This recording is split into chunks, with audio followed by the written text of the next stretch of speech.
Today we're going to be reacting to the top 10 times shit got real in the WWE. From outsiders coming in and no selling to people who just simply try to kill their opponents. What is wrong with you? There's 10 moments of it all. So let's get into it.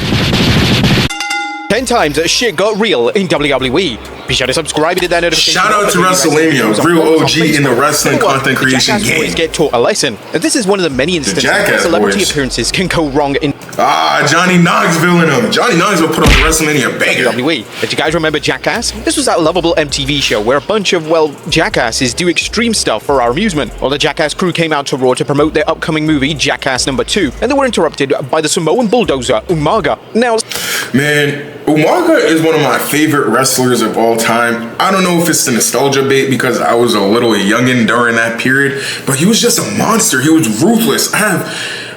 Umaga, maybe, now that I'm thinking about it, now that I could actually sit back and give a statement with some real claim on it, now that I'm creating wrestling content, Umaga might be in my top 5 of all time. And I'm not talking about best wrestlers of all time. I'm talking about my personal favorites. Umaga might be up there. Take Umaga seriously from the beginning, which was the start of his downfall. Umaga came in, whooped some ass, and was supposed to leave. But the former WWE star noticed that Steve-O wasn't selling the beatdown. This is when Umaga...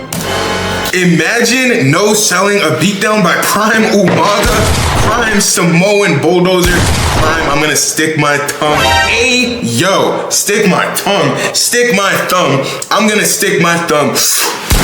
Straight through your fucking skull. Steve-O, now is not a laughing matter. When we did the TV in Los Angeles, Steve-O and Chris Pontius were there from Jackass in the fall of '06. Steve-O got his ass beat shoot style on Raw because he wasn't supposed to laugh to the extent he did. So when he didn't adhere for the repeated request for him to stay down and sell, Umaga beat that MFer's ass, including legitimately stomping on his head and knocking him out. And when we got...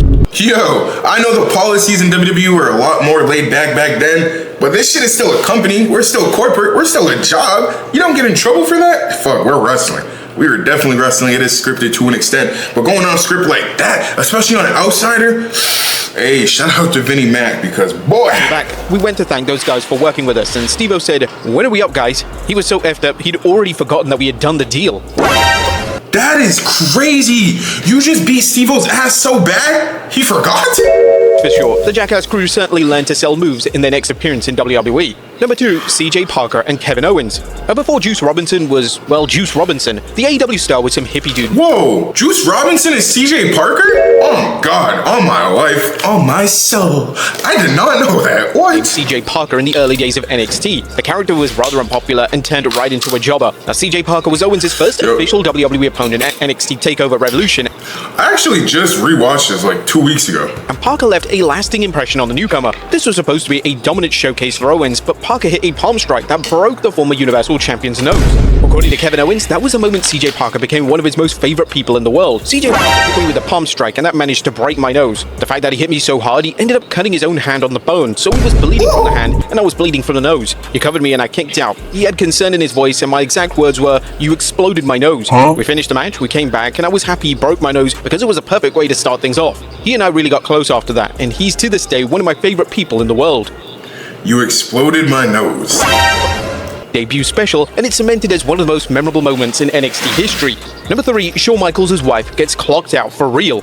Shawn Michaels and Chris Jericho had the best feud of 2008. These two have... This feud, very underrated. Very underrated. Chris Jericho in a suit. I might have to do a whole video on that. An intense rivalry that got better every time they were in the ring. One of the more memorable moments was Jericho punching Shawn's wife right in the mouth. On the surface, it seemed like a perfectly scripted moment captured on camera, but in reality, the former WWE star was never supposed to hit Rebecca. Jericho revealed a shocking truth in his book, The Best in the World at What I Have No Idea, saying earlier in the night we'd gone over the whole scenario and I timed my punch to stop right before I made any contact with her. I've thrown thousands of working punches, as we call them, but this one was a little more important because it wasn't another trained worker I was swinging at. It was Shawn's wife we were talking about. In order to time it right, I told her not to move so I could judge the distance and throw the punch accordingly. Even though Rebecca had been in WCW for a short while working as Nitro Girl Whisper, she'd never wrestled or taken a bump as far as I knew. But that didn't matter because if I executed the punch perfectly, it was going to look vicious. But I didn't execute it properly. The look on my face wasn't an act. I felt like the biggest piece of shit on the planet. I knew I was in trouble. I kept repeating over and over again, "I'm so sorry, man. I'm so sorry." The doctors tended to Rebecca as Shawn stared at me blankly like he wanted to kill me.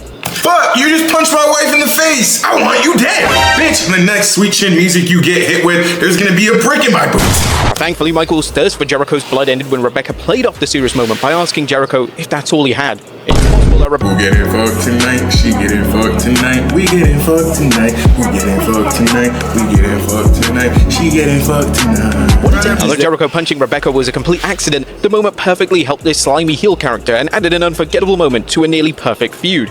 Number 4, the Cobra is real. Now, Jake the Snake Roberts and the Macho Man Randy Savage had a high-profile feud that put the WWE audience on a complete roller coaster ride. However, the most infamous moment was the snake bite to the Macho Man. Now, how do you fake a snake bite? Well, you can't. You have to have a real one. And this was a carefully planned segment that went off the rails because of the Macho Man himself. What was the Macho Man's snake name again? Randy? Why can't I think of it? Randy, nigga. Randy's his name. Well, it was because Jake was actually pissed at the WWE Hall of Famer. You see, the Macho Man wasn't happy about the stunt from the... Wait, no it wasn't. We're talking about Randy Savage. Yo, my mind is in the gutter. It's a natural reaction from any sane human being. The former WWE star confronted Jake backstage and questioned whether the snake had been devenomized. Jake assured Randy that it was, but the Macho Man didn't believe him. So Randy did what all wrestlers would do when they're about to be bitten by a snake, demand that Jake take a bite too. And begrudgingly, Jake took a bite from his own snake. Not just a quick bite, Jake had to wait 10 minutes so the poison could course through his veins. Randy ultimately deemed the stunt safe, but Jake was not a happy man about what he just did. So, we're about to go out and we're about to do this spot in front of a packed out arena, right? I'm gonna have my snake bite you. But it does have poison. First problem. Second problem, I'm gonna allow this poisonous snake to bite me first. Boom. I do it, you can do it. Okay, cool. Third problem, why are we letting 3 people getting bitten by a poisonous snake? Oh, what? WWE? What? Before the segment was going to take place, Jake was still pissed about what the Macho Man made him do earlier and purposefully smacked the angry snake. And when that snake latched on, it wouldn't let go. The Macho Man's screams during this segment were legitimate, and Jake was trying his very best to get the snake to latch off. Finally, after a grueling number of minutes, it finally let go. This was a wild scene that forever lives in the minds of those who witnessed it, though we're pretty sure that the Macho Man tried to erase it from his memory once the moment was over. Number 5, Braun and Brock at the Rumble. I remember this. Braun Strowman threw some stiff-ass knees to Brock Lesnar. Brock Lesnar said, "Bitch, I'm Brock Lesnar." He showed him real quick, calm the fuck down. Versus a monster versus the monster among men? What could go wrong? That was the build match between Kane, Braun Strowman, and Brock Lesnar. Strowman was at the height of his career and what a match. Braun Strowman versus Kane versus Brock Lesnar. These were the times we were in. Vince McMahon was pushing him to be at the top, but the former WWE star realized that night that even a monster can be tamed. Now you see, Strowman got a little with Lesnar during the match, and the Beast Incarnate gave him a reality check with his fists. Strowman detailed the exact moment during his interview with Chris Van Fleet. I got a little overzealous with him, and he had to check me. And that's just, at the end of the day, it's 2 big dominant dudes out there going at it, and things happen. This ain't ballet. I stiffed him on accident with a knee, and he wasn't happy with it, so he clobbered me on the side of the head. And I like to think that I'm the only human on earth that's ever taken a right hand for Brock that didn't go night-night. I went 20 minutes into the match. It didn't feel good. I mean, you see the slow motion, my skull moves, and then the skin catches up. Now, Brock Lesnar is a former UFC heavyweight champion who a straight right from Brock. Fuck. Probably still believe.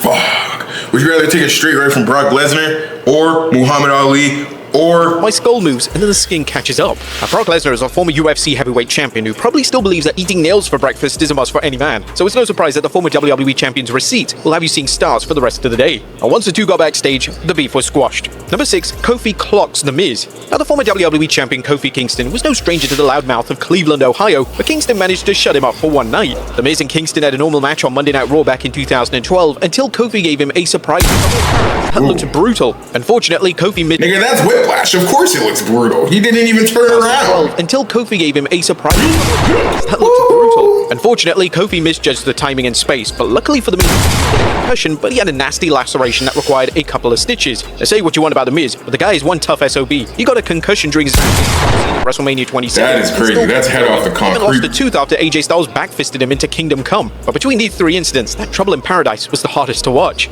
Number 7, Earthquake and Koji Katoa go at it. John Earthquake Tenta vs Koji Katoa is one of the strangest matches in wrestling history. And for those who weren't watching WWE around this time, this match was the Goldberg vs Brock Lesnar of the 90s. And we're not talking about... So both men were leaving WWE after this match? Matches that they had at Survivor Series and WrestleMania 33. Now for some backstory, WWE held a joint pay-per-view with Super World of Sports called Wrestle Dream on April 1st, 1991. The card was a Worlds Collide event that saw Bret Hart battle George Takano, and Hulk Hogan defended the WWE Championship against Yoshiaki Yatsu. Now honestly, the show was quite forgettable, except for the Earthquake vs Koji showdown. Now both were decorated sumos.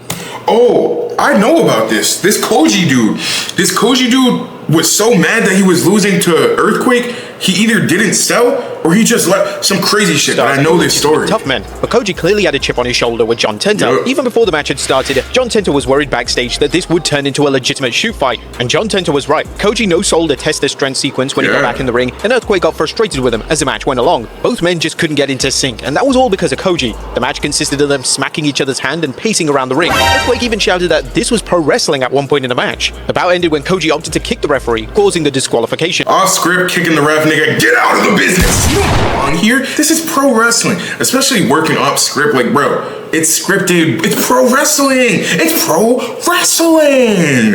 How are you going that off script? You're so tight, you end up leaving the business as a whole? As a whole, buddy? And then the main priority of a wrestler should be protecting your opponent. You're doing exactly the opposite. So, whoever this Kuji Muji Yaji Abuwaki Yakisaki dude is, I have no care for you. I'm glad you're gone from the business. Earthquake. Koji stormed out of the ring, grabbed a mic, and shouted wrestling is fake before heading to the back. Now Koji Traitor, traitor, traitor! reputation for his unprofessional behavior, and just before his match with Earthquake, Koji was fired from New Japan Pro Wrestling and expelled from the sumo due to his poor behavior. Now, as you can imagine, everyone backstage was heated over Koji's stunt, and reportedly Hulk Hogan, Bret Hart, and Randy Savage were waiting in the locker room to kick his ass. But they never got a chance because Koji was flipping out on his wife, Tanaka, who was a Super World of Sports manager. He was eventually fired for the Wrestle Dream incident, but Bro, so he had a whole locker room full of dudes waiting to beat his ass, and instead he decides to beat his wife's ass? You're a pussy. Koji actually did return to WWE at WrestleMania 7, beating Demolition with Genichiro. He ultimately left professional wrestling to Now I got no problem with it. I'm at WrestleMania. Number 8, Ken Shamrock and Vader go stiff. Legitimately, Ken Shamrock is one of the toughest men on the planet. The UFC Hall of Famer beat some of the toughest fighters during the early days of UFC, so naturally, Shamrock is a fighter. That's what he... I never really knew that. I knew Ken Shamrock was a fighter. I didn't know he was involved in the early days of UFC. I know Ken Shamrock, Attitude Era, blah, blah, blah, etc. But he's always been presented as such a larger-than-life figure, like a real-life badass. I'll beat your ass.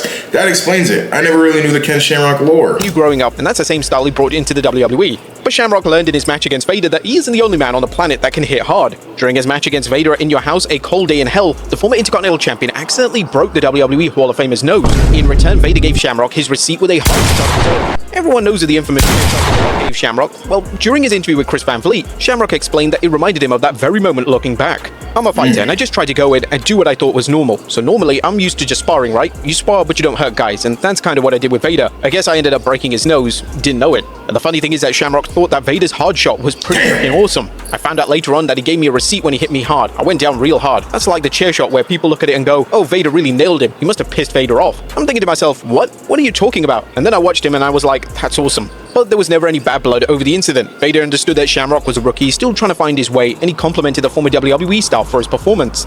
Shout out to Vader. That's real grass right there. That's real man shit. That's real. This is business. That's real. We got a job to do and we're gonna fucking do it. Vader. Vader time. Vader came up to me and says, bro, good job, man. Good job. He said, I think you broke my nose. I was like, huh? He goes, when you threw the knee. I was like, oh, sorry. He goes, bro, don't worry about it, man. It was a good match. I was like, when I did it, I didn't feel that good about it. But then when I watched it, I was like, damn, that was good. That wasn't bad. And that was my actual very first one. Really going and working with someone like that. Number 9, WWE stars shoot against Daniel Puder. And that was fucked up. Brady, I'm pretty sure he won Tough Enough, if that's what it was called at that time. It might have been a different name. I can't think of it at the moment. But he won. He won fair and square. And then he gets his ass beat in the Royal Rumble for like 20 minutes. But Daniel Puder, the season 4 Tough Enough winner, didn't exactly have a smooth time in WWE. The MMA-turned-wrestling star was infamous for his shoot fight with Kurt Angle on the 4th November 2004 episode of SmackDown. But that wasn't the reason Puder got his ass handed to him at the 2005 Rumble. Apparently, Puder was an arrogant prick behind the scenes, but there's a good reason why Puder isn't remembered for his skills inside of the ring. He wasn't a good wrestler, but the former WWE star let it go to his head that he was one of the top names in the company. Oh my God! So Chris Benoit, Eddie Guerrero, and Hardcore Holly wanted to teach the rookie a valuable lesson. Puder was booked to be number 3 in the Rumble, but it wasn't because WWE wanted to spotlight their new star. It was because they wanted to take Puder to they certainly did. The poor kid with chops before eliminating Puder from the Rumble. Chris Benoit, Eddie Guerrero, and Hardcore Bob Holly. I'm sorry, Daniel Puder. I'm sorry, but you had to be a real big, gigantic, girthy, lengthy dick. He kind of looks like the dude who played fucking... What's the dude's name from Scooby-Doo? Fuck. Why can't I think of it? Shaggy, Velma, Daphne. Why can't I think of it? Let me know down below. Wrestling a bit, his career was never able to recover following that Royal Rumble match. Years after the hazing incident, Puder discussed that moment, and let's just say he didn't mince his words when he talked about Benoit, Guerrero, and Hardcore Holly.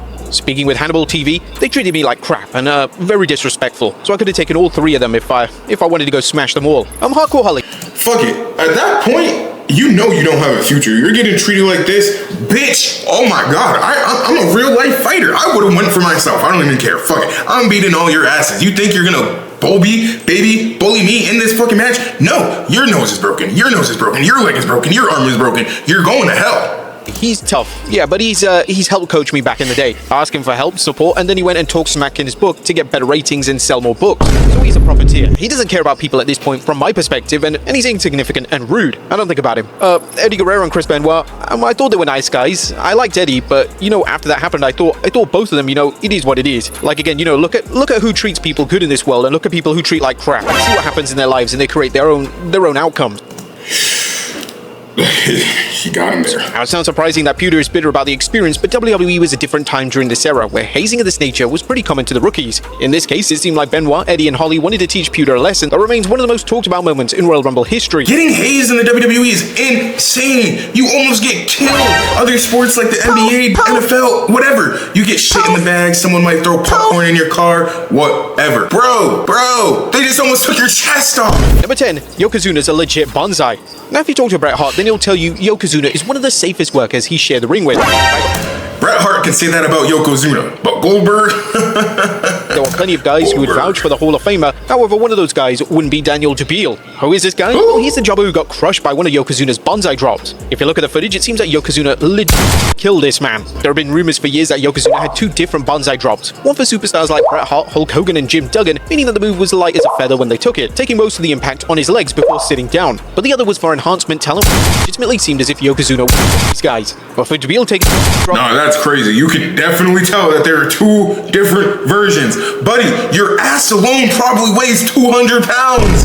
What? And reportedly, that's because Yokozuna was pissed off with him. According to Bret Hart in his book, Dubiel disrespected Mr. Fuji backstage, and Yoko taught him a lesson in the ring. The WCW star Crowbar recently spoke about the infamous bonsai drop and revealed that Dubiel was badly injured from the move. I know this guy, Daniel Dubiel. He was injured badly. He never spoke up because he wanted to be asked back. This goes beyond a stiff shot receipt. Could have killed a guy. See, I have no respect for shit like that. Sometimes... It almost got me when he was like, yeah, we can teach a lesson, Boom, if you're trying to teach a lesson, cool. You settle it after the match, like, man, you shake hands. Oh, I see what I did there, blah, blah, blah. I could have been better. But shit like this, you don't tell them, they don't know, and you almost actually kill a guy, and he doesn't even complain about it because he wants to come back. He actually wants to do this. Yokozuna, use a hoe now. Vastly different in the 90s, and being stiff with a jobber was now to the norm during this time. But they have it. Wrestling is interesting, man. Wrestling is one of the most interesting things in the world, and it's why I love it so much. It's why I get to create. It's why I get to think. It's why I get to talk about it. Bro, you're supposed to protect your opponents. You're supposed to keep them safe. You're supposed to work a match. Yes, sometimes ego. Sometimes we're men. We're gonna, I want to take your fucking head off. But bro, safety. Talk about it after. Settle it after. Some of them, though, they make for great moments. Let me know. Did WrestleMania leave anything off of this list? Are there any moments that you thought about where shit was like, oh, that is definitely real. That is definitely real. I feel like we see a lot more real moments now, especially with Unreal, quite literally. So, man, I hope you guys enjoyed our first reaction video on the OGDG channel. Let me know what you guys thought down below. Like, comment, subscribe. Bing, OGDB.